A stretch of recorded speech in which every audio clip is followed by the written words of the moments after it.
مولاي صل وسلم دائما ابدا على حضور اس کائنات کا دل ہے، اس کائنات کی جان ہے، اس کائنات کی آن ہے، اور اس کا مختصر ترجمہ اعلی حضرت امام اہل سنت مجدد میت حاضرہ صاحب الحجت القاہرہ مؤید ملت طاہرہ مولانا شاہ احمد رضا خان فاضل بریلوی رحمت اللہ علیہ یوں فرماتے ہیں کہ انہی کی بو مایہ سمن ہے، انہی کا جلوہ چمن چمن ہے، انہی سے گلشن مہک رہے ہیں، انہی کی رنگت گلاب میں ہے۔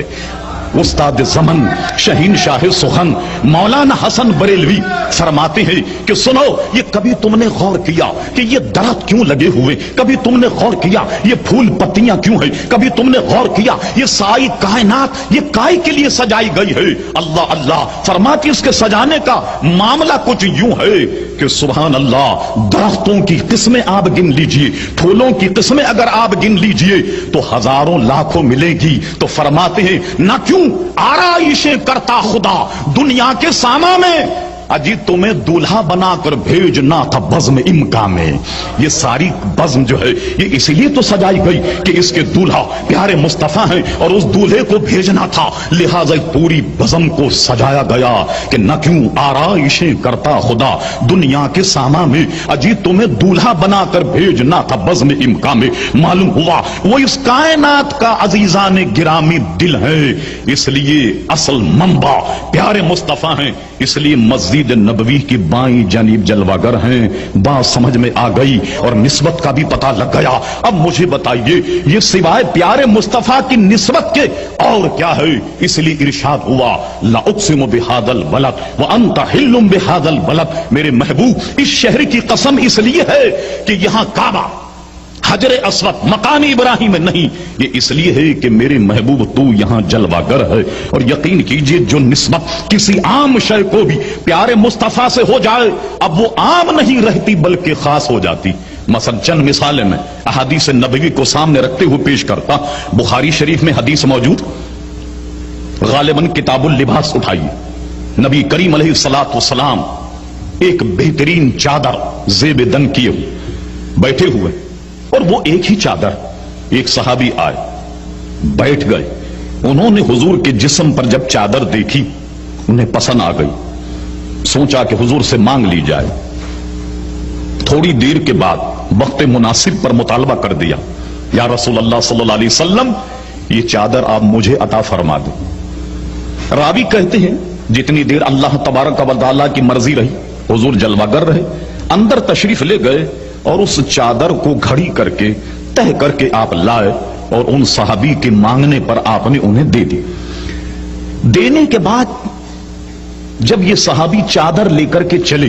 تو صحابہ کرام جو اندرونی حال سے واقف تھے انہیں بڑا گراں گزرا۔ ایک تو یہ کہ حضور کے پاس ایک ہی چادر ہے، اس کے علاوہ آپ کے گھر کوئی اور چادر نہیں، اور یہ بھی انہوں نے مانگ لی۔ انہوں نے چادر لینے والے کو پکڑ لیا کہ بڑی افسوس کی بات ہے، تم جانتے ہو کہ حضور کے پاس ایک ہی چادر، اور یہ بھی جانتے ہو کہ حضور کسی سائل کے سوال کو مسترد نہیں کرتے۔ اور علماء فرماتے ہیں اور یہ حدیثوں سے ترشح کہ حضور علیہ الصلوۃ والسلام سے جس شخص نے جو مانگا عطا فرما دیا، چاہے جنت مانگی جنت بھی دے دی، اور کوئی شے ایسی مانگی جو حضور کے پاس موجود نہ ہو تو آپ نے لا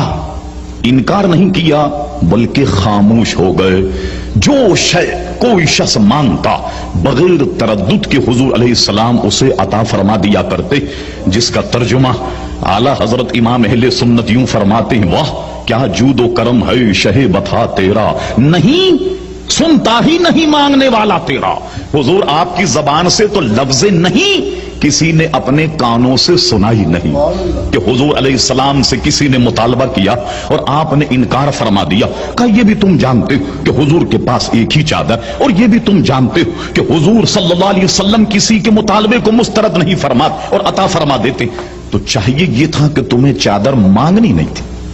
تم نے چادر مانگ کر غلطی کی۔ انہوں نے کیا کہا سبحان اللہ، انہوں نے اپنا مسئلہ بتایا۔ انہوں نے کہا سنو، میں نے یہ چادر کوئی اوڑھنے کے لیے مانگی، میں نے یہ چادر کوئی بچھانے کے لیے مانگی، کوئی استعمال کے لیے مانگی، فرما واللہ میں نے یہ چادر کا مطالبہ صرف اس لیے کیا کہ میں یہ چادر رکھوں گا اور اپنے گھر والوں کو کہوں گا کہ میرا جب انتقال ہو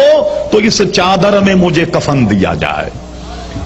چادر کو بطور کفن استعمال کیا جائے۔ کس لیے کہ رب کریم اس چادر کو جو پیارے مصطفیٰ نے زیب دن کی ہے، میں اگر اس کو اوڑھ کر قبر میں لیٹوں تو اللہ تبارک و تعالی مجھ پر رحم فرما دے گا۔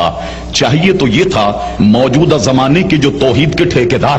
اللہ اکبر، کہنا یہ چاہیے تھا صحابہ کرام کو یہ کیا شرک کر رہے، یہ چادر میں کیا نفع، یہ تو جانے کہاں کی بنی، یہ دھاگا، یہ اون یا روئی، اس میں کیا نفع ہے، کیا نسبت کہ تم اس کو کفن بنا رہے۔ اللہ اکبر، کسی نے انکار نہیں کیا۔ معلوم ہوا کہ جماعت صحابہ کرام علیہم الرضوان کا یہ ایمان، یہ ایقان، یہ یقین تھا کہ کوئی عام کپڑا بھی جسم مصطفیٰ سے لگ جائے تو حضور کی نسبت کی وجہ سے قبر میں اگر وہ چادر چلی جائے تو رب کریم اپنے محبوب کے صدقے میں اس چادر والے پر رحم فرما دے۔